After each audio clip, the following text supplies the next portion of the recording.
I went to a bar with my friends on a Saturday night as we usually did. We all got decently intoxicated. The night became a complete blur.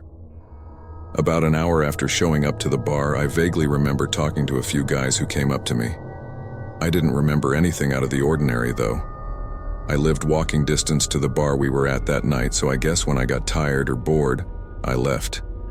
I do remember walking to my house that night. I think it was when I was starting to sober up a little bit. We always used to leave a key under a flower pot on our stoop. I always used that key on nights like this, so that I wouldn't have to walk around with my keys on me while I'm drunk. I got home, locked the door behind me, and went straight to my room to fall into my bed. I skipped changing into pajamas and brushing my teeth and whatnot.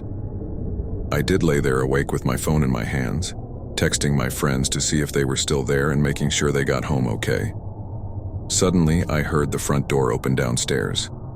The only thing I was thinking was that it could be my little brother getting home since he usually got home really late. My best friend texted me again, saying she saw him leave the bar right after me. Now, I was still decently drunk, but still, I was starting to become suspicious. Steps came up the stairs outside and stopped outside my door. Then the door quietly opened. It was dark outside of the room too, so I couldn't see who was standing at my door. I said my brother's name, and then the door shut. But I didn't hear whoever it was walk away, so I was led to believe they were standing outside my door. I immediately texted my brother asking if it was him. Surprisingly, he texted back right away saying, "Was what me? Why do you keep opening the front door?" We live with our mom. She's the only other person in the house, but she was away for the week, so I didn't know what to think other than it was an intruder. I called the cops without telling my brother, and hearing 911 for the first time in my life really made the situation seem that much more severe. I described what I believed to be a break-in, and as I was on the phone, I leaned over and turned on my bedroom lamp. As the room went from dark to bright, I saw a man standing in the corner of the room by the door. I screamed and shrieked while still on the line with a 911 operator who kept asking what's wrong. The man in the corner opened the door and fled the scene.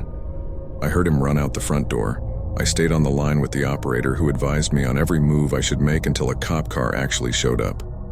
I was still intoxicated, so the info I gave on the police report was probably not the most accurate, but I described the man to be mid-20s, looking stocky, with a full beard and a short haircut. One of the two officers then lifted his hand, revealing a key he was holding, and said he found that in the front door lock. It was the spare key that we keep under the flower pot. The intruder used it to get in, meaning he followed me home and watched me take the key from under the pot. The officer told me to rest assured. He'd be patrolling close around the area all night and advised my brother and me to keep our doors locked and find a new hiding spot for the key. The next day, besides my hangover, I felt relieved. I told my friends about what happened, and they described everything in detail. Some creepy-looking guy in the bar had been following me all night, trying to talk to me every chance he got, and somehow I was oblivious to it.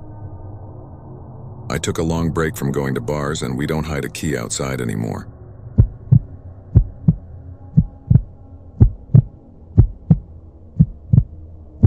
In my early days after graduating college, I didn't have a lot of money, so I had to rent an apartment with someone I had never met before.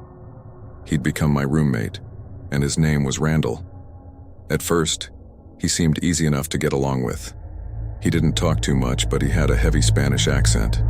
The room I'd be getting was already furnished, and that was one of the appealing factors of this apartment. It had a twin-sized bed tucked in the corner, a nice-sized dresser, a closet, and a TV stand in another corner of the room. There were a bunch of stuffed animals sitting on the dresser, though, which I found a bit odd. Most notably, there was a big teddy bear facing the bed. When I asked Randall about the stuffed animals, he gave a really loud laugh and said his room had the same thing. He recommended I leave them be as a show of respect to the landlord. I didn't really talk to Randall much that first day other than that. I spent most of my time unpacking my clothes and supplies and setting up my TV. When I was laying in bed watching TV that night, I thought I heard something.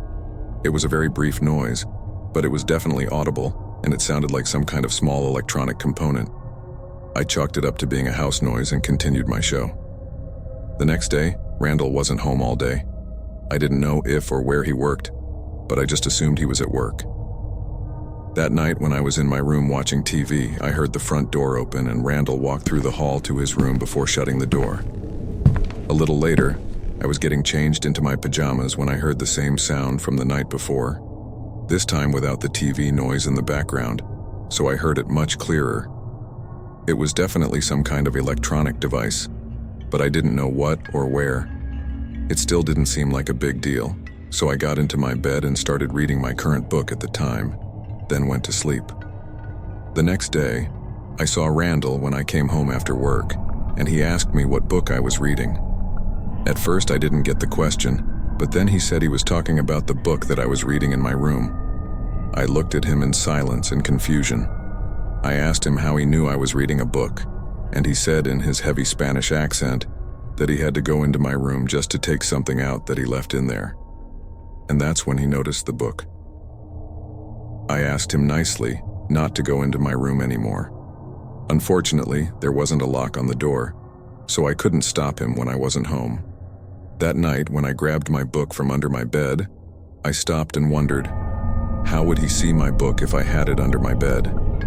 Thinking about this now creeped me out, and I was in no mood to read anymore. I looked around the room as I thought to myself, then I noticed that big teddy bear on the dresser again. Now it was angled so perfectly to face me in the bed. Then I had a thought, a scary thought. I stood up and walked over to the bear, grabbed it, and looked closely into its eyes.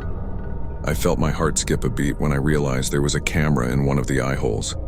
I threw the thing into the corner of the room and went to Randall's door and tried opening it. His door apparently had a lock because it wouldn't open, but I knew he was in there. I pounded on the door, screaming his name, but he wouldn't answer. I saw the light sneaking in through the bottom of the door go dark as I assumed he turned off the light. I went back to my room and called the landlord. I explained everything and told him I'm leaving right now, and I had a valid reason to void the contract. I packed the small amount of things I brought into my car and left that same night, never looking back. The landlord surprisingly never even came to me to collect the money for those few days I was there. Ever since that night, I have a phobia of stuffed bears. I always have to turn them away so that they're not facing me.